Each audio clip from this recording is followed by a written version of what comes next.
ताजनगरी आगरा में भाई बहन के पवित्र त्योहार पर देखिए किस प्रकार भैया दूज के पर्व पर जिला कारागार मंत्री धर्मवीर प्रजापति पहुंचे कारागार पहुंची बहनों से कारागार मंत्री ने की बातचीत। जेल पहुंची बहनों ने भी मंत्री से किए कई सवाल जवाब। मंत्री के सामने एक बहन ने भाई के जेल में बंद होने पर पुलिस पर उठाए थे सवाल। वहीं मंत्री धर्मवीर प्रजापति ने कहा यह काम न्यायालय का है। स्वामी प्रसाद मौर्य पर बोलते हुए कहा कि राजनीतिक लाभ लेने के लिए कर रहे हैं इस प्रकार की बयानबाजी। इनके घर में भी होगी लक्ष्मी माँ की पूजा। अखिलेश यादव की रजामंदी से ही हो रही है बयानबाजी, इस प्रकार बोले धर्मवीर प्रजापति। जेल के अंदर भाई बहनों ने मंत्री से भी की मुलाकात। वहीं मंत्री ने कहा कि जेल आई बहनों से मंत्री ने अपील करते हुए कहा कि जिन बंदियों के देखिए बहनें नहीं आई हैं उनका भी आप टीका करें और उनका भी हौसला बढ़ाएं। इस प्रकार भाई बहन के पवित्र त्यौहार पर देखिए किस प्रकार मंत्री जी ने जवाब दिया। वहीं खबरों में बने रहने के लिए सब्सक्राइब कीजिए हिंदुस्तान CV न्यूज और बने रहिए खबरों के साथ। आशी टीका करने भैया को मतलब ये दहेज एक्ट के केस में गलत केस मतलब उस पे लग गया था।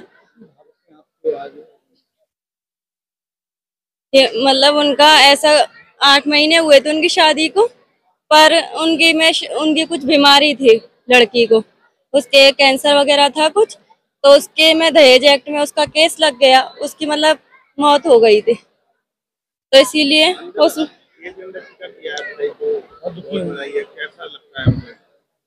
मतलब अच्छा नहीं लगता है। मतलब भाई जल्दी से जल्दी बाहर आ जाए, क्योंकि मेरे मम्मी पापा भी काफी टाइम से उनकी नौकरी थी मम्मी की पुलिस में ही, इसमें होमगार्ड में, तो उनकी जॉब भी उनकी छूट गई उसके मारे।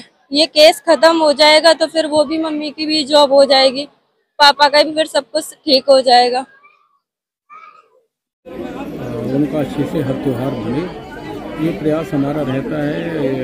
अगर बात करें तो मंत्री बनने के बाद में जो पहला रक्षाबंधन वाला है उसमें 70,448 बहनें आई थी, लेकिन दूसरा अभी जो पीछे गया है इसमें कैदियों की संख्या कम हुई, बहनों की संख्या बढ़ी हुई है।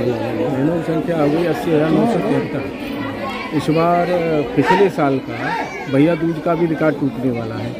यहाँ के आगरा की जेल में लगभग 900 के करीब बहनें आई थी और लगभग 900 बहनें मिल चुकी हैं। ये एक रिकॉर्ड टूटने जा रहा है। जैसे जैसे सभी कैदियों के परिजनों को जानकारी ये हुई है कि हर त्यौहार अच्छे से मन रहा जेलों में, तो संख्या बड़ी है।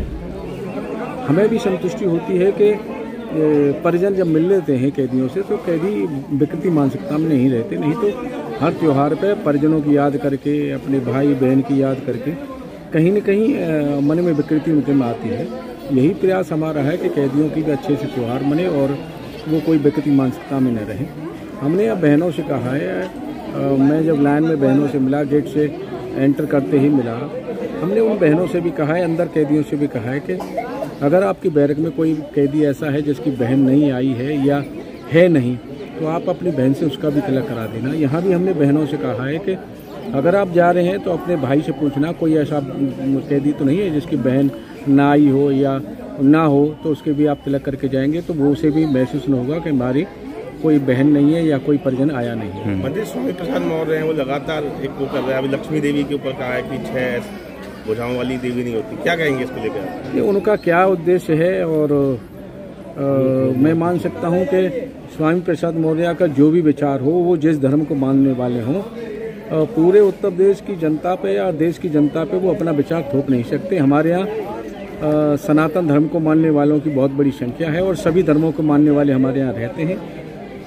ऐसा नहीं है, वो अगर नहीं मानते हैं किसी को तो न माने, कोई भी जबरदस्ती नहीं मनवाएगा उनसे, लेकिन वो अपनी विचारधारा भी किसी पर जबरदस्ती थोप नहीं सकते। लेकिन अखिलेश यादव के मतलब चुप्पी साधे हुए हैं, ऐसे बयानबाजी के बाद भी कुछ नहीं कर रहा है। हो सकता है कोई राजनीतिक उद्देश्य उनका हो और वो अखिलेश जी स्वामी प्रसाद मौर्य के माध्यम से कोई बयान दिलवाना चाहते हो।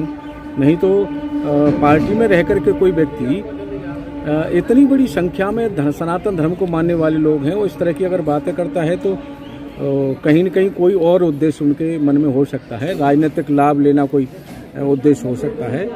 और मैं ये मान सकता हूँ कि स्वामी प्रसाद मौर्य के घर में भी कहीं न कहीं हमारे जो पूर्वज हैं, हमारे जो महापुरुष हैं, उनकी पूजा निश्चित होती होगी और वो राजनीतिक बयान दे रहे हैं, मेरा अपना मानना है। क्या राजनीतिक लाभ होगा इससे उनका? ये वो बता सकते हैं कि उनके पीछे उद्देश्य क्या है, लेकिन मैं ये मानता हूँ कि उनके घर में भी पूजा निश्चित रूप से होती होगी। ठीक है।